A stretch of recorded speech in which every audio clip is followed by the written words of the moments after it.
with your host, Jaden Miller. Good day, and thank you for joining me on my podcast, Think About It with Jaden Miller. Hope you guys are doing well. Before I begin, please like, share, and subscribe on my YouTube channel, and like, comment, and follow on your favorite podcast platform. As I've mentioned, I'm on Spotify, Apple Podcasts, Spreaker, Google Podcasts, Castbox, SoundCloud, iHeartRadio, and many more. So, as I've shared with you all in the near past, I finally kind of found the niche that I wanted to take this podcast. And because I am retired from law enforcement and I am an educator, I decided to center my podcast around something that I really like talking about, and that's American government and economics, which I did teach at the high school level, and criminal justice issues that I taught at the college level. So today I'm going to get into one decision by the United States Supreme Court, which many people find as the worst decision ever rendered by the United States Supreme Court. And that case is called the Dred Scott decision. And it's formally Dred Scott versus John Sandford. All right. It's a legal case in which the United States Supreme Court on March 6, 1857 ruled 7-2 that a slave, that would have been Dred Scott, who had resided in a free state and territory where slavery was prohibited, was not thereby entitled to his freedom, that African Americans were not and could never be citizens of the United States, and that the Missouri Compromise of 1820, which had declared free all territories west of Missouri and north of latitude 36 degrees 30, was unconstitutional. The decision added fuel to the sectional controversy and pushed the country closer to civil war. When we look at the Dred Scott case, we have to ask a question. Okay. That question is, was Dred Scott free or a slave? And I'm going to get into that in just a moment. Dred Scott was a slave in Missouri. From 1833 to 1843, he resided in Illinois, which was a free state, and in the Louisiana Territory, where slavery was forbidden by the Missouri Compromise of 1820. After returning to Missouri, Scott filed suit in Missouri court for his freedom, claiming that his residence in free territory made him a free man. After losing, Scott brought a new suit in federal court. Scott's master maintained that no Negro or descendant of slaves could be a citizen in the sense of Article 3 of the Constitution. Again, the question is, was Dred Scott free or a slave? All right. So let's get into some of the meat in this. Dred Scott was a slave who was owned by John Emerson of Missouri. In 1833, Emerson undertook a series of moves as part of his service in the United States military. So what Emerson did was he took Dred Scott is the slave, from Missouri, which was a slave state, as I mentioned, to Illinois, which is a free state, or was a free state, and finally into the Wisconsin Territory. Again, free territory. All right. Now, during this period, Scott met and married Harriet Robinson, who became part of the Emerson household. Now, Harriet Robinson was a slave as well. All right. Emerson married in 1838, and in the early 1840s, he and his wife returned with the Scotts, the slaves, to Missouri, where Emerson died in 1843. Now, Dred Scott reportedly attempted to purchase his freedom because slaves could do that. Okay, if you had enough money, you could actually buy your freedom. All right. So Dred Scott attempted to buy his freedom from Emerson's wife. However, she refused the sale. So in 1846, with the help of anti-slavery lawyers, and you should know that even prior to the Civil War, there were a number of people in the North who were against slavery. They were abolitionists. All right. And so they always had this sense that, in the United States, a country that fought to have its freedom from Great Britain, which was not enslaving the colonists, at least not the white colonists, but the actions of King George III and Parliament were very tyrannical. They were, taxing heavily, and, they were engaging in all kinds of uncivil behavior towards the colonists, jailing them, killing them, raping their wives. All kinds of things were going on at the behest of, King George III and Parliament, because Parliament was powerful in Great Britain. And a lot of people think that King has all the power, that he has this autocratic rule, but not in Great Britain. And that's a topic that I'll have to get into another time. King George III certainly had power as the king, of Great Britain, king of England. All right. But Parliament also was somewhat powerful too. Now, mind you, they certainly listened to the king. All right. But Parliament had power. And so it wasn't just King George III, barking orders from across the pond. Parliament was allowing a lot of this stuff that was going on in the 13 original colonies to happen. But the original point is that there are many abolitionists and many people that lived in the now United States in the 1800s that were against slavery. All right. And so Dred Scott and his wife Harriet had a number of supporters. They could not read. Dred Scott could not read. Harriet Scott could not read. And that's not unusual. A lot of slaves, actually in many areas, slaves were forbidden to be taught how to read. Okay. So they needed other people to help them. All right.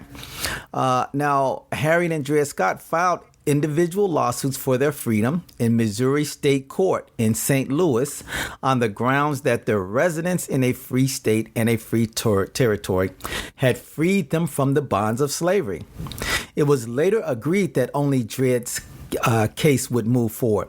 The decision in that case would apply to Harriet's case as well. All right. Now, although the case was long thought to have been unusual, historians later demonstrated that several hundred suits for freedom were filed by or on behalf of slaves in the decades before the Civil War. And I don't doubt that. There were a lot of slaves that had been moved from slave territory into free territory and who had support amongst anti-slavery lawyers or abolitionists to seek their freedom. And so, of course, they were filing suits in courts. All right. Now, the Dred Scott versus Emerson case took years to be resolved. All right. But in 1850, the state court declared Scott free. All right. So he first won his freedom in the district, in which he filed the suit in Missouri. All right. However, so now for almost 2 years, Dred Scott is free. All right. But the verdict was reversed in 1852 by the Missouri Supreme Court. All right. So the Missouri Supreme Court invalidated Missouri's longstanding doctrine of once free, always free. All right. The Missouri Supreme Court did that. And that was the law at the time. All right. Once free, always free. All right. So then, as a result of the decision by the Missouri Supreme Court, Dred Scott is now back in slavery. All right. So now, Emerson's widow, all right, this is the woman now that is also actually the owners of Harriet and Dred Scott, then left Missouri and gave control of her late husband's estate to her brother, John Sandford. All right, so that's why the case is Scott versus Sandford, okay? And he was a resident of New York State, all right? But because Sandford was not subject to suit in Missouri, Dred Scott's lawyers filed a suit against him in United States District Court. All right. So this was the United States Federal Court, the District Court. All right. And they found in Sandford's favor. All right. So now Dred Scott is still a slave. All right, because the the district court, United States District Court, found in Sandford's favor. All right. Now, the case eventually reaches the United States Supreme Court. So now, this is a 7-year ordeal for Dred Scott. Okay. So the case reaches the United States Supreme Court, and its decision was reached in 1857. All right. So now, you have to understand the time and the makeup of the court. All right. There were 9 members of the Supreme Court. Okay. And remember now, we're talking about the 1800s, the mid 1800s, just prior to the Civil War. All right.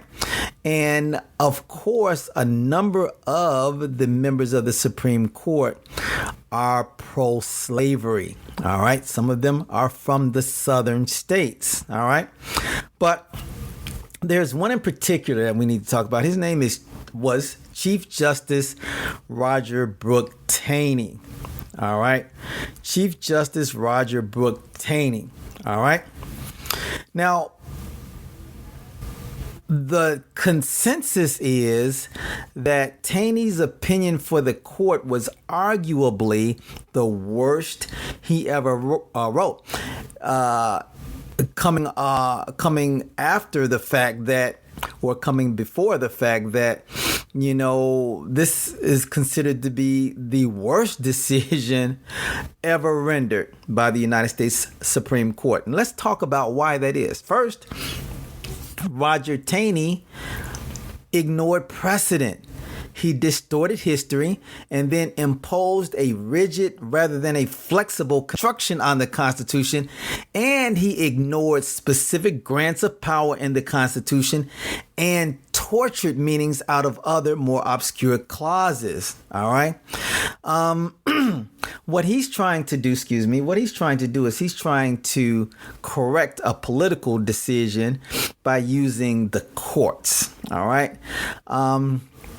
And that was frowned upon. All right. So his logic on the citizenship issue was perhaps the most convoluted. All right. Now, he admitted, Roger Taney, Chief Justice Roger Taney of the Supreme Court, he admitted that African Americans could be citizens of a particular state and that they might even be able to vote, as they in fact did in some states. And actually, they were able to vote in 5 states. Now, let me stop there for a minute because you need to understand this portion of it. Okay. So remember, we have a federal government. And then we have state governments. All right.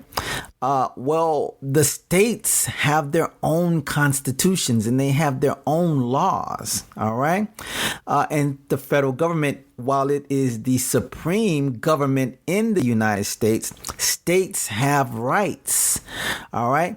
And so while African Americans, were not considered citizens of the United States, and some states, a particular state could admit or could have or legally state, that African Americans were citizens. All right. And some states did.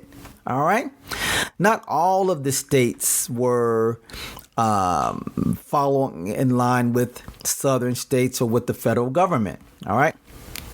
So in Taney's opinion, while he admits that African Americans could be citizens of a particular state and that they might even be able to vote, as they did, as I mentioned, in at least 5 states, he argued that state citizenship had nothing to do with national citizenship and that African Americans could not sue in federal court because they could not be citizens of the United States. Oh, what a funky rationale. Let's look at this. All right. He says that Dred Scott's suit, therefore, should have been dismissed for lack of jurisdiction by the district court. All right. Now, the district court had already found in favor of Sandford. OK, but Taney is now, throwing shade on the district court. All right.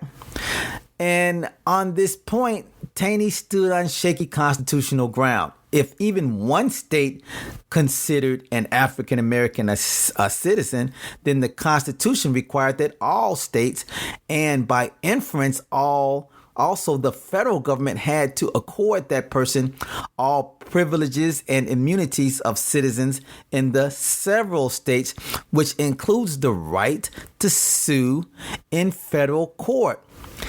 And then also Article 3, which establishes the jurisdiction of the federal courts, does not mention national citizenship, but rather declares that the judicial power shall extend, among other things, to controversies between citizens of different states. This is the so-called diversity jurisdiction. All right.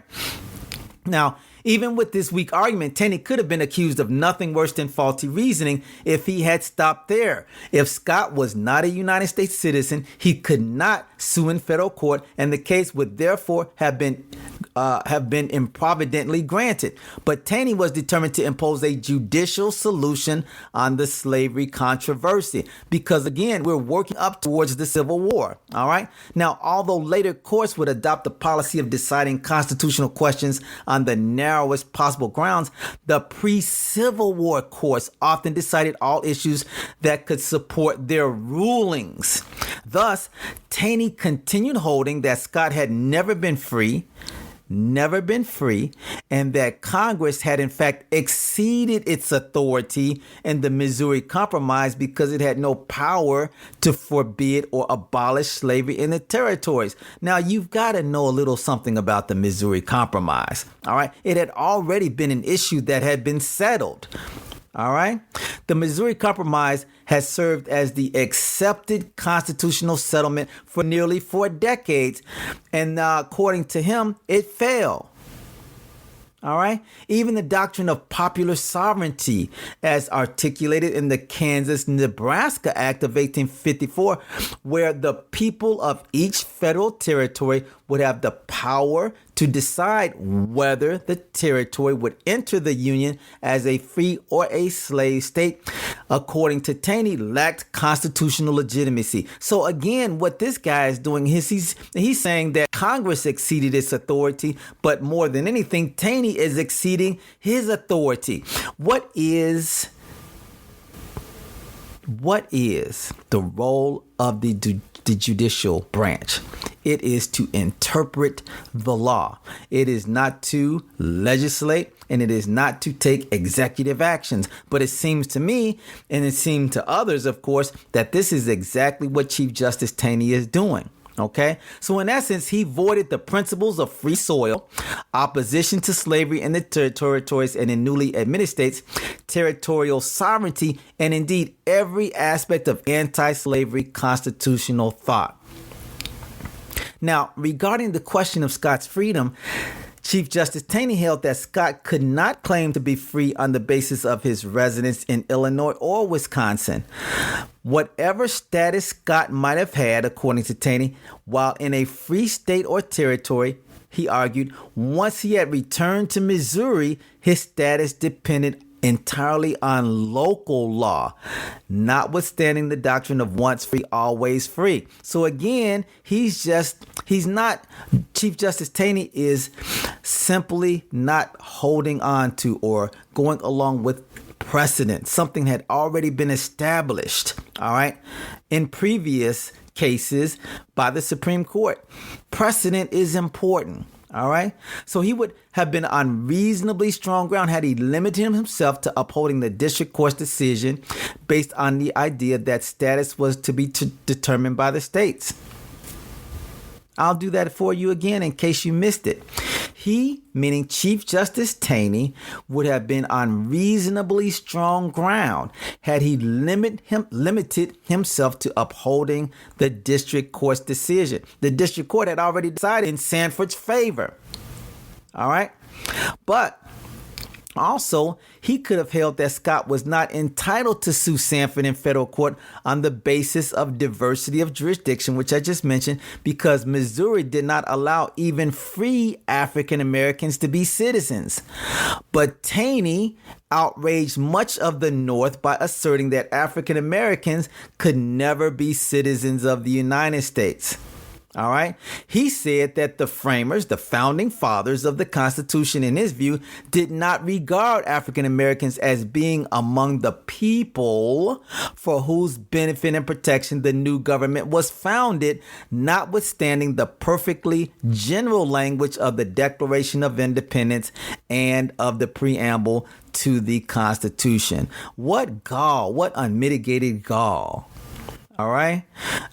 Now, there were two justices on the United States Supreme Court back then. One was John McLean of Ohio, and then there was Benjamin Curtis of Massachusetts. And they wrote devastating critiques of Taney's opinion. Curtis, in particular, that's Justice Curtis, Associate Justice of the Supreme Court Curtis, particularly undercut most of Taney's historical arguments, showing that African Americans had voted in a number of states at the founding of the country. And he stated, at the time of the ratification of the Articles of Confederation,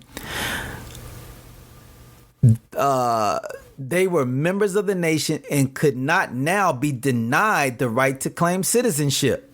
All right? That's what he said. He argued that they were members of the nation and could not now be denied the right to claim citizenship. All right?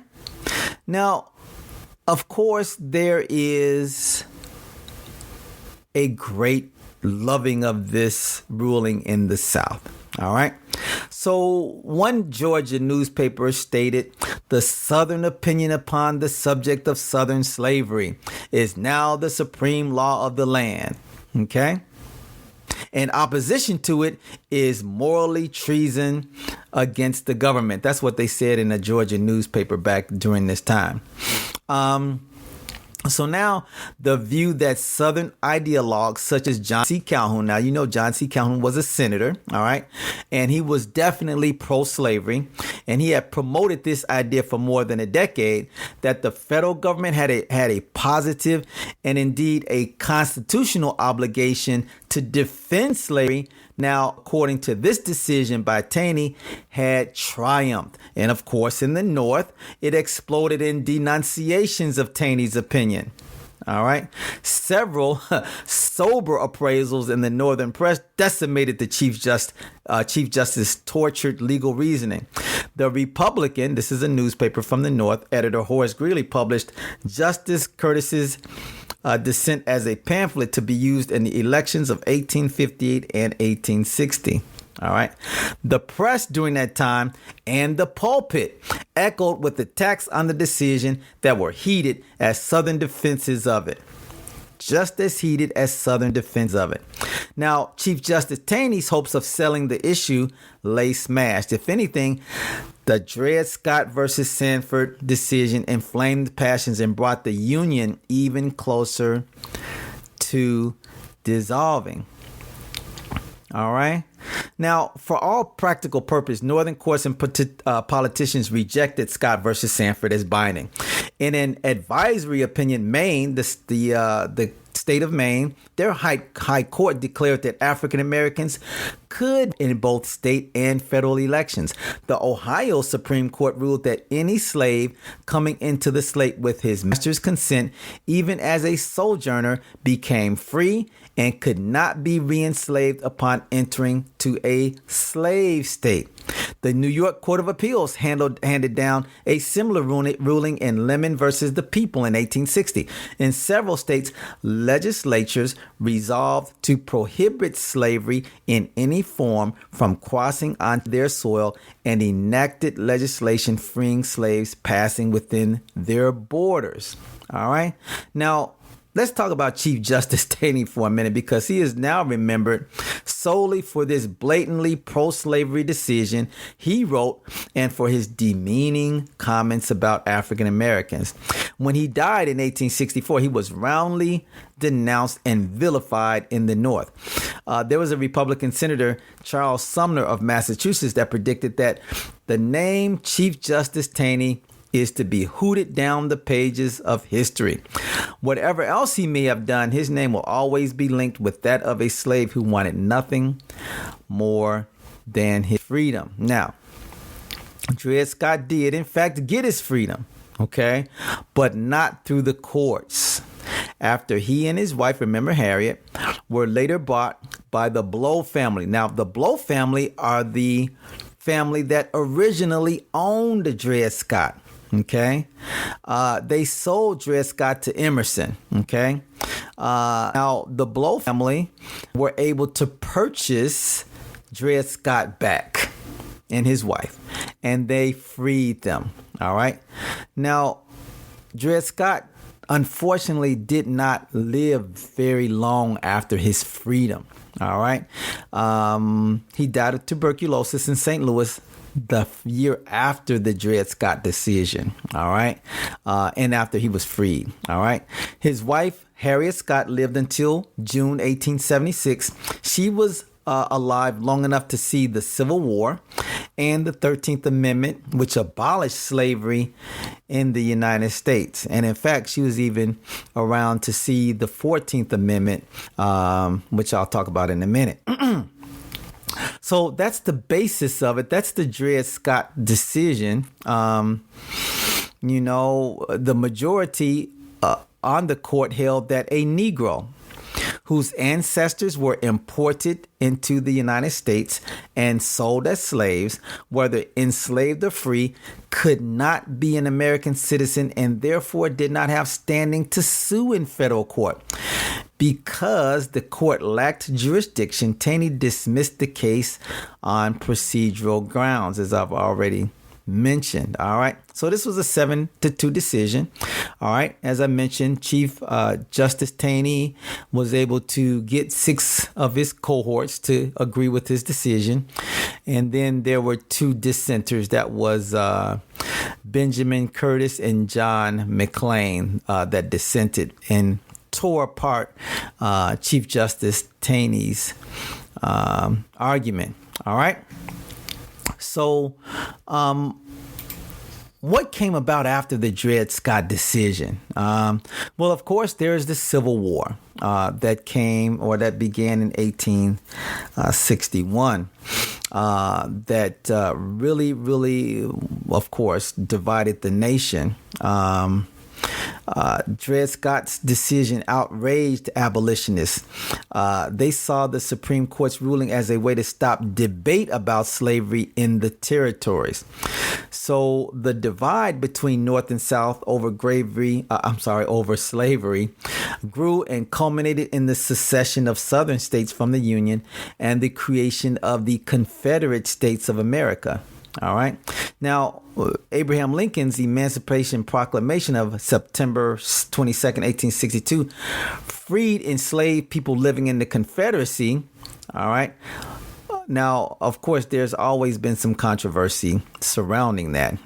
Well, if the Confederate States are their own nation, how does Abraham Lincoln's Emancipation Proclamation free slaves that live in the Confederacy? But that's a topic for another time.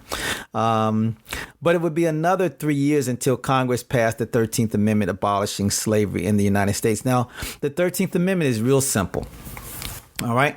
It says neither slavery nor involuntary servitude, except as a punishment from crime whereof the party shall have been duly convicted, shall exist within the United States or any place subject to their jurisdiction. All right. And Congress has the power to enforce this article by appropriate legislation. All right. It's very simple. All right. Slavery is abolished in the United States. All right. It cannot be slavery or involuntary servitude, which is what they called it when, whites were involved in that type of thing.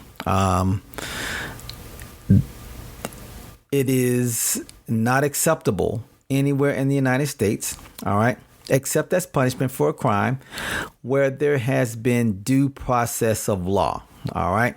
And it's not the slavery that we through history know, mostly where you have black people that are on plantations and they're either chained or there's an overseer riding around on a horse and they're being whipped and told what to do and what to say and what not to say and that kind of thing. You know what I mean? Prison, that's due process. You can be made to work while you're in prison, all right? But you're in prison because you've been given due process of law, all right? Now, the issue of whether or not an African American is a citizen or not was finally settled, all right? It wasn't settled by the 13th Amendment. The 13th Amendment simply freed the slaves and stated that no one else in the United States could be held in slavery or involuntary servitude. All right. So the question still begs. Now you have all of these freed black people. All right. But what are they? So if we go back to the Dred Scott decision, Chief Justice Taney, who decided to be a legislator or a dictator as opposed to one who interprets the law, had decided that, regardless of what states say, that no African American can be a citizen of a state, nor can they be citizens of the United States. All right. He wiped out elements of the Missouri Compromise, and failed to acknowledge that, especially in the state of Missouri, that, once you're free, always freed, So it wasn't until 1868, with the advent of the 14th Amendment, where this issue of whether or not a person is a citizen, when I say person, I'm talking about someone of African American descent, is a slave or is a citizen or even person. All right. This was settled then in 1868. So remember now, during the time of right after the Civil War, African Americans are freed, by the 13th Amendment. But who are they? Is the question.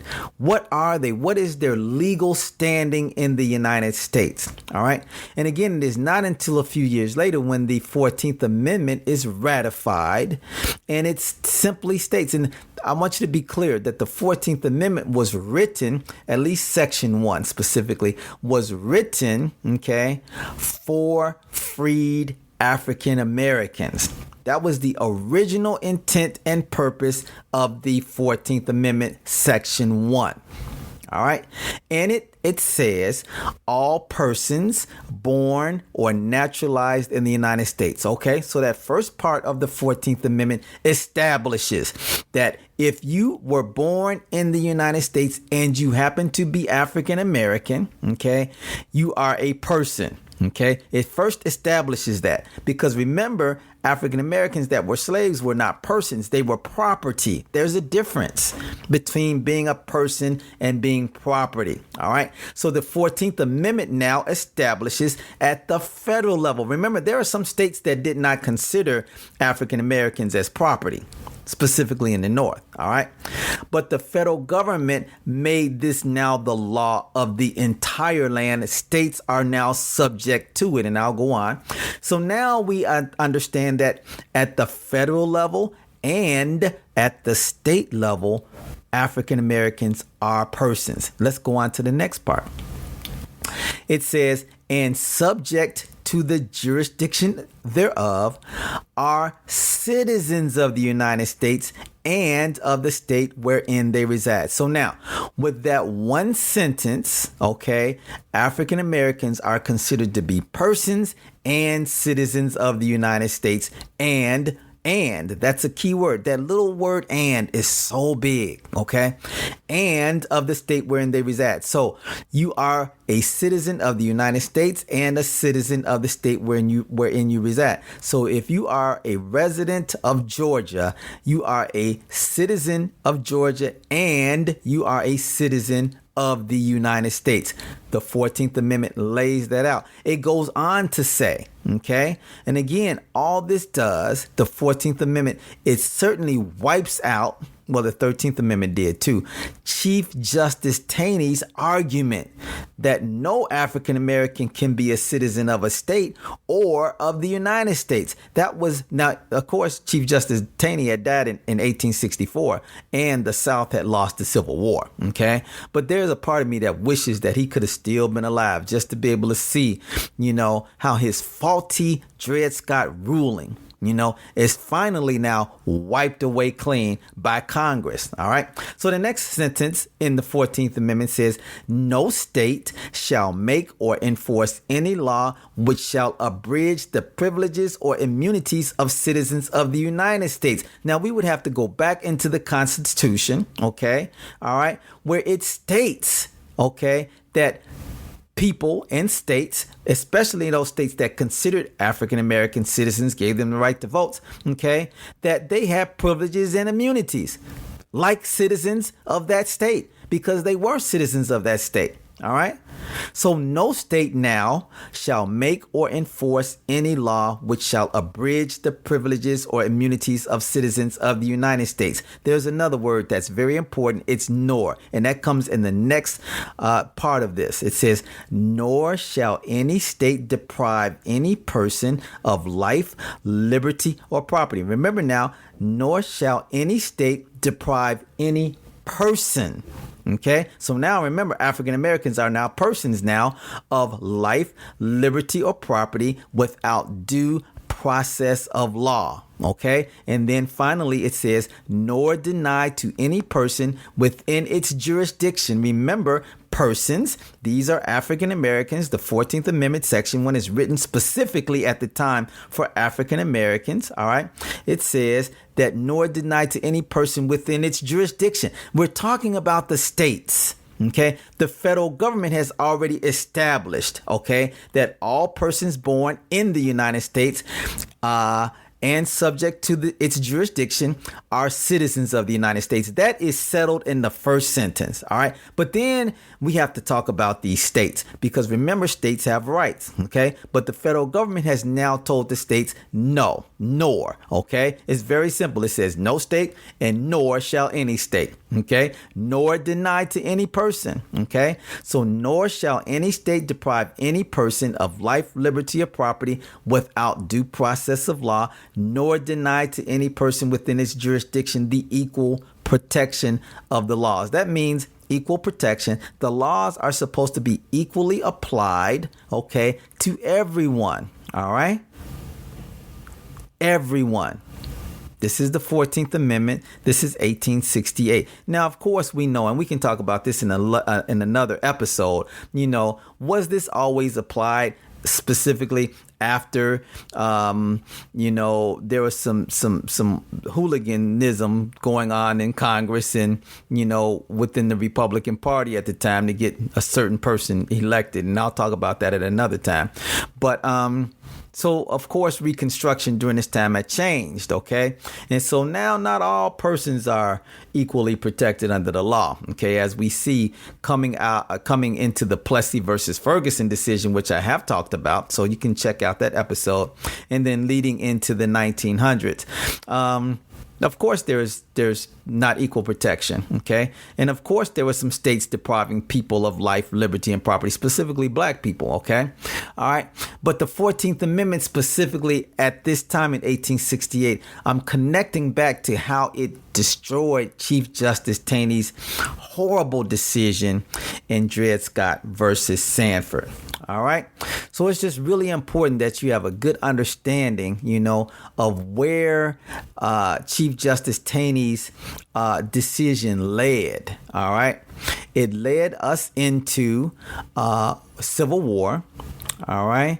And it led to the 13th Amendment and finally the 14th Amendment, which decided forever that blacks in this country, descendants of slaves, all right, are persons and citizens of the United States and within the within the state wherein they reside. All right. So that's the Dred Scott decision, a horrible decision by the Supreme Court. And also many people says that it was the worst decision ever made by the United States Supreme Court. And this decision served as a stepping stone to the Civil War. All right. So remember to please like, share, and subscribe on my YouTube channel, and like, comment, and follow on your favorite podcast platform. It's always enjoyable to bring these topics to you. As you can tell, I'm very passionate about what I teach, but also very passionate about ensuring that the law is applied equally and that we go back into history and look at how laws were applied, how they came about, and how we are much better today. So again, thank you all for listening. I look forward to you all coming back and checking out my next episode. All right, everybody, have a fabulous rest of your day. Thank you for listening to Think About It with Jada Miller. Don't forget to like and subscribe to his YouTube channel, and like and follow on your favorite podcast platform.